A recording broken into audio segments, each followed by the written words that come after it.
ओम श्री चंडिकाय नमः।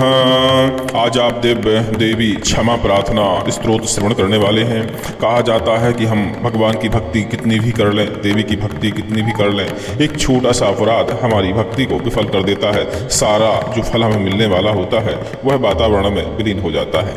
लेकिन हम किसी भी पूजा पाठ के बाद यदि क्षमा प्रार्थना का पाठ करते हैं, चाहे देवी की पूजा करें, देवता की पूजा करें, माँ भगवती की पूजा करें, तो निश्चित ही मानिए कि हमारी भूलों की हमें क्षमा मिलती है और जो भी टूटा फूटा हम पूजन करते हैं, जो भी हमसे बन पड़ता है, उसका फल हमें जरूर मिल जाता है। चलिए सुनते हैं दिव्य क्षमा प्रार्थना और माँ भगवती से प्रार्थना करते हैं कि हमारे सारे अपराध क्षमा करें और हमारे जीवन से समस्त प्रकार के कष्टों को हरण करें। सुनते रहिए। क्षमा प्रार्थना।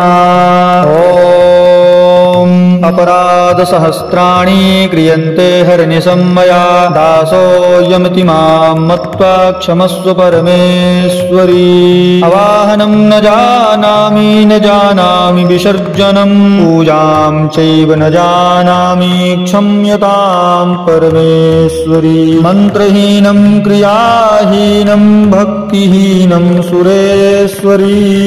यत्पूजितं मया देवी परिपूर्णं तदस्तु मे। अपराधशतं कृत्वा जगदम्बेति चोच्चरेत या गतिं समवाप्नोति नाथां ब्रह्मादयः सुराः। सापराधोऽस्मि शरणं प्राप्तस्त्वां जगदम्बिके। इदानीमनुकम्प्योऽहं यथेच्छसि तथा कुरु। अज्ञानविस्मृते भ्रान्त्या अन्योन्मधिकं कृतं तत्सर्वं क्षम्यतां देवी प्रसीद परमेश्वरी। कामेश्वरी जगन्मातः सच्चिदानन्द विग्रहे गृहाणार्चामि मां प्रीत्या प्रसीद परमेश्वरी। गुह्याति गुह्य गोप्त्री त्वं गृहाणास्मत्कृतं जपं सिद्धिर्भवतु मे देवी तत्प्रसादात् सुरेश्वरी।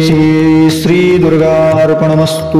ओम नमश्चंडिकायै, ओम क्लीं कालिकायै नमः।